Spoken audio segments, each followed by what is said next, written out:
ঢাকা শহর মানেই পরিবর্তনের ছক, আর এই পরিবর্তনের সবচেয়ে নীরব সাক্ষী ধানমন্ডি। আজ যে ধানমন্ডিকে আমরা দেখি, ঝকঝকে রাস্তা, উঁচু অট্টালিকা, কোলাহলে ভরা আধুনিক শহর, একসময় কিন্তু এর সবকিছুই ছিল সম্পূর্ণ ভিন্ন।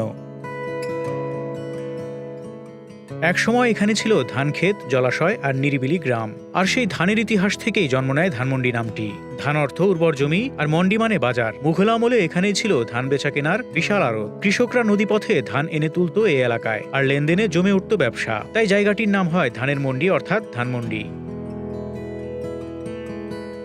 মুঘল সুবেদার শাহ সুজার হাতেই এখানে শুরু হয় নগর পরিকল্পনা। ১৬৩৯ সালে তার নির্মিত ঈদগাহ আজও দাঁড়িয়ে আছে ধানমন্ডি ঈদগাহ হিসেবে। একসময় এটি ছিল সেনাদের ক্যান্টনমেন্ট এলাকা, চারদিকে তাঁবু, সুরক্ষার পরিখা, যেটি আজকে ধানমন্ডি লেক।